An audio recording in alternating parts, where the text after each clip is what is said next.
This video contains spoilers for Pokemon Scarlet and Violet, the Teal Mask Part 1 DLC. There is nothing about the story that will be spoiled in this video, but I wanted to make it known at the very beginning that I will be showing off new locations and new Pokemon that are available with this DLC of Pokemon, because it does relate to the new experience of shiny hunting in Pokemon Scarlet and Violet, the Teal Mask DLC. With that out of the way, let's start the video. Is shiny hunting any good in the DLC for Pokemon Scarlet and Violet, the Teal Mask? Let's talk about it today. So for some context, I've of course been shiny hunting for about 10 years. I love shiny hunting. It's my special interest. It's my favorite thing to do in pretty much all Pokemon games. And it's just something I'm always going to do no matter what, because I can always find the enjoyment in playing a new Pokemon game, regardless if there's good or bad things about it. I get asked all the time, how do I feel about it? Is it a good experience? Is it a good video game? How is this DLC? Is the shiny hunting any good? Is there a new method? I just get asked a lot of questions, so I was like, hey, I'm gonna make a proper review of how I feel so far about the DLC for Pokemon Scarlet and Violet Part 1, the Teal Mask, because Part 2 is in a couple of months. I have no idea how that's going to be. This video is basically just going to sum up my overall experience about the DLC so far, but also just talk about the general overall feelings I have about just playing Scarlet and Violet when your only focus is shiny hunting. So to make it really clear about this one key point I'm trying to make in this video, so here's an example of what it is like to find a shiny Pokemon and Pokemon Legends Arceus, which is another very semi-open world video game. It's not exactly like Scarlet and Violet, but it basically fundamentally is pretty much the same kind of idea. It's very fast moving. There's a lot of Pokemon in the overworld. Structurally, yes, they are different video games. I'm well aware of this, but I need to make this example very clear to all viewers of this video so you can truly understand the lack of a quality update to a video game that's almost been out for a year. So here is a shiny Pokemon encounter in Pokemon Legends Arceus for the Nintendo Switch. But like with any shiny hunting, you just have to keep doing it, you know? Oh my gosh, I heard Piplup, Piplup, Piplup. Oh, hey buddy. Hey buddy, look at you. That's right, Piplup. That's right, baby. Let's go.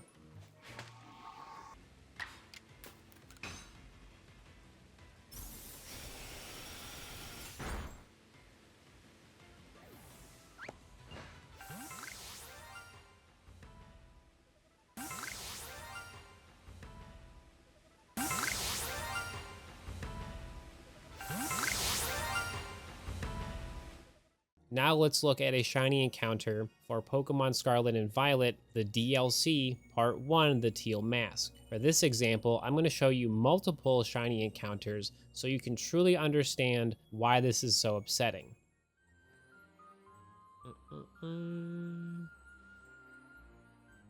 Hey, there it is. Hey, that's my shiny. Hey, see, this is what happens, chat. I don't look at the screen for a minute and then my shiny shows up. See, I did it. I'm winning. I just had to stop looking at the screen. Look at it. I want you to look at it. It's so pretty.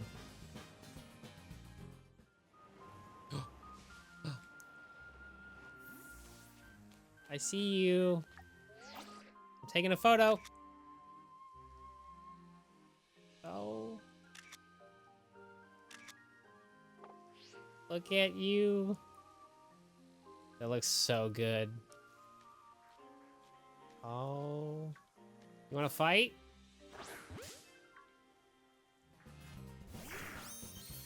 No.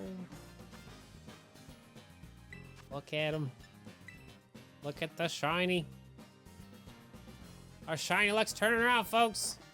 It's getting better. Looks like we're gonna do something different. I still have 13 more minutes, man. Wait, that's a shiny Surskit. Hey. Hey there. Hey, how you doing? I had a feeling this was gonna probably happen, but I mean, a win's a win. Let's go, shiny Surskit. Listen, it's about 4 o'clock in the morning. I'm still in the process of editing this video, but it's really important I talk about this because I've been like waiting like a month to talk about this. So if you've been watching live streams, you've been just watching the content on the channel, I've been wearing these glasses recently. That's because they're from Gamer Advantage, because they are giving me the advantage of better health for my eyes. Literally, that's why I wear them. So Gamer Advantage, brand new sponsor of the channel. Thank you for welcoming me into your family. Welcome to my family. It's awesome. My community has been kind of curious about these glasses for a while. So obviously going forward, I'll be talking a lot about these glasses in my live streams and of course in other videos because they are officially a sponsor of the channel. So to make it really simple, these are the Horizon gaming glasses from Gamer Advantage. It is a very expensive version of their glasses, but that's because of the particular design. It's like really slim. As you can kind of tell, it's really flexible too. The first time I took them out of the packaging, I was like, these are really like flimsy, but like once you put them on, you're like, oh, okay. But the main reason I really like these particular versions of the glasses is they are super comfortable to wear with a headset. Obviously, I wear a beanie a lot. I wear my headset because I'm streaming and I'm just on my computer, but like I never have any discomfort. So like I really forget they're there half the time. So that's a win-win about these particular glasses. The lenses I use, they have two different versions. There's the focus version and there's their REZME sleep versions. I use the sleep versions because it has 8+ hours of screen time. I'm on my computer. I'm on my phone. I want the best coverage. I want the best quality of their product. So I was like, give me those lenses on these glasses because they give you the best blue light protection. They're meant for long time usage. And I've used them for about a month and they've really helped a lot. I have way less eye strain. I don't feel uncomfortable with my eyes even when I'm up super late doing videos for you guys, you know. It doesn't help me with my consistency of a sleep schedule, but that's my own problem. And I think you guys would probably have better results than me personally. But the overall quality of sleep is much, much better because my eyes don't feel like super gross and uncomfortable and irritated anymore. So truly super pumped to work with them. Thank you so much, Gamer Advantage, for just joining my community, letting me join yours and having this great partnership because I love playing video games. I love looking for shiny Pokemon. And I just love working with products that are actually stuff that make my life better. And a big part of my life is just playing more video games and looking for more shiny Pokemon. So use my code SMK, save some money. If you have any questions or concerns about the glasses, check out their website. They have way more information. This is the box it comes in. Protective case for your glasses, as well as also comes with a protective sleeve for your glasses. So if you want to put your glasses here instead of the case, you can do that. All that stuff comes with the glasses if you purchase them. But seriously, check them out. They have prescriptions. They have reading glasses. I personally do not use any prescriptions. I personally use these because I'm trying to protect my eyes. But if you need those extra needs for any type of prescription, they do have that available on their website. So all in all, I love their product. Happy to be with them. Check out their website. Check out their different glasses. Order one today. Protect your eyes and get that Gamer Advantage because we all want to play some more video games, all right? So let's get back to the video. So of course, I've spent my own money on this DLC so that you don't have to. And that's why you're probably watching this video, because you want to know why this is so bothering, why the lack of a shiny sound effect and a shiny animation is so troubling and frustrating in current Pokemon. They haven't fixed it. It has not been updated for the DLC Part 1, the Teal Mask. The overall performance of these video games feels the exact same as the base version of Scarlet and Violet. Have there been some improvements? Yes. But to me, for shiny hunting, no. There's a lack of improvement. So when people ask me, is shiny hunting good in the DLC? My answer is no. It's more negative than positive because the only way to make that a more positive answer is if there was a shiny animation and a shiny sound effect in the overworld that would tell you, hey, that is a shiny Pokemon, go get it. Because not everybody is super interested. Not everybody is like myself who does research on what does this Pokemon look like? How does it look like as a shiny? Where can I find it? All of that stuff. Not everybody's like me. Some people are just super casual Pokemon players and they find a shiny and they're through the moon, bro. Like, they're so excited. When people have to second guess themselves about is that shiny or not, the worst case scenario is you literally run past a shiny because you have no idea that that was a shiny Pokemon, because the video game doesn't give you extra ways of telling. Because if you don't know what shiny Pokemon generally look like, or have difficulties pointing them out because you have some type of disability, yeah, you're going to miss a shiny Pokemon, and it's their fault because they did not make their video game accessible for all of their Pokemon players. Pokemon is a video game for everybody. And with how modern Pokemon video games are now, because it's very open world, this is part 1 of a DLC. The shiny hunting experience feels the exact same. You can do outbreaks for shiny Pokemon, you can make a shiny sandwich, you can have a shiny charm, you can do all of that stuff. But finding shiny Pokemon feels the exact same way in the original version of Scarlet and Violet, and nothing has really changed with part 1 of the DLC. Could they fix this? 1000% yes. It could be tomorrow. They could wait till part 2 of the DLC is available. But as of right now, as I'm making this video, the shiny hunting experience is exactly the same from when Scarlet and Violet released last year. So if you did not like the shiny hunting experience, it is no different. It's not better. In my personal experience, I think it's worse because they've had all this time to update the video game or do something that would make it easier to point out shiny Pokemon. Literally anything. We could sit here for days to talk about what example they could do to make it better, because it doesn't have to be a shiny animation or a sound effect. It could just be a little thing on the Pokemon that says it's shiny before you battle it, because they had that in Legends, but it's not in this version. Like, it's so bizarre of how, like, Pokemon just don't have any way of telling it's shiny until you start the battle. Like, not everyone's going to start a battle with every single Pokemon. Like, it's so weird that they just can't take the good things that they had from Legends Arceus and put it in the, in a sense, better overworld Pokemon experience, because Legends Arceus was like semi-open world, because like you had very large areas to explore, but you still had to load into the area, where Scarlet and Violet, it's just non-stop. So everything is structurally and fundamentally different in terms of the Pokemon video game.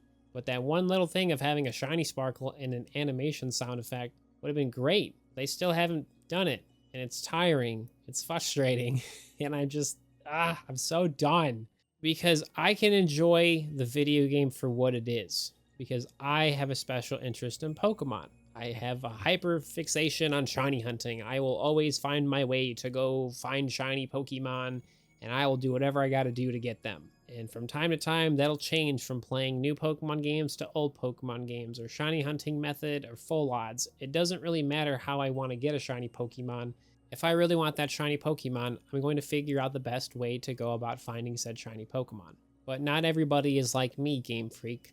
They're not going to be so obsessive about how to find a shiny Pokemon. They're not going to be so intrigued about shiny hunting methods, or making shiny sandwiches, or getting a shiny charm. Like, they're not going to be like myself. In modern day Pokemon, you should be making your video game as accessible as possible. And yes, shiny Pokemon is not the grand idea of the most important thing in a video game, but I also feel like it is, because it doesn't matter the shiny odds of the shiny Pokemon, they exist. And there's so many Pokemon that spawn in your Pokemon game, so people should know what those are. If it's their first time playing, or they're like myself and they've been a lifelong Pokemon fan, it should be really easy to point out a shiny Pokemon. Sometimes it really is, because sometimes a lot of shiny Pokemon have very different shiny Pokemon variations, where you can really tell when that Pokemon is shiny, because its color is so different from its original. I mean, look at Koffing compared to shiny Koffing. You can tell the difference, but for some Pokemon, not so much. You're going to tell me that's a shiny Blissey over a regular Blissey? Yeah, okay. It's really hard to tell sometimes. So for my overall review, like I've said from the very beginning of this video, Scarlet and Violet Part 1 DLC, the Teal Mask, they do not improve the shiny hunting experience. The only new experience is finding new Pokemon and returning Pokemon in this video game that you could find shiny. That's about it. A lot of the Pokemon are shiny locked. There's no new shiny animation or shiny sound effect in the overworld to tell the player that that is a shiny Pokemon. You're still going to have to kind of know what a shiny Pokemon looks like for that Pokemon you want to find shiny, and you're going to have to do all this extra research and just, you know, things you really shouldn't have to do. But like, if you genuinely enjoy finding shiny Pokemon, you're going to have to do the research, because the video game does not make it very clear that it is a shiny Pokemon, because they just don't want to update it. If you're looking for an overall review of the Teal Mask DLC, I'm going to make that in an entirely separate video. This is just my overall, hey Steve, how is shiny hunting in the Teal Mask DLC? As of right now, it's still the same experience. It's very so-so. It's okay. I can enjoy it. I can have fun with it. It is fun to see a lot of returning Pokemon in a really HD shiny Pokemon format, because a lot of the Pokemon models look really nice. Like finding a shiny Poochyena in the DLC was really cool. It's a great shiny Pokemon, looks really good in Scarlet and Violet, but not having that shiny sound effect and the shiny animation just makes it feel just so eh. It's just okay. Because how I feel about modern day Pokemon, I'm making a spoiler-free version and then a spoilers version, because there's a lot of stuff I want to talk about in this DLC, but I have to talk about spoiler story stuff, and like I want to have 2 separate videos. But this being the first one, because I spend lots of my time shiny hunting, a lot of people know me for that. So hopefully this review was somewhat useful for you. At the end of the day, you very much can still have tons of enjoyment from shiny hunting in Scarlet and Violet, in the base video game, in the DLC, and the second DLC that's coming out later this year. There is enjoyment in still finding these Pokemon shiny. It just would be so much better if Game Freak cared about all of their Pokemon players, instead of just pushing out all this new content so they can make all this money. Care about the product you're making so that more people will care about spending time playing your video game. I'm SMK. You can always just call me Steven. Thank you for listening to my review on how shiny hunting is in Pokemon Scarlet and Violet Part 1 DLC, the Teal Mask. Hopefully this video was useful. I'll see you in a live stream sometime in the future if you genuinely like shiny hunting, because I do it a lot. I play all types of Pokemon games, and I'd love to see you there. I'll see you next time. Good luck shiny hunting, and I'll see you later.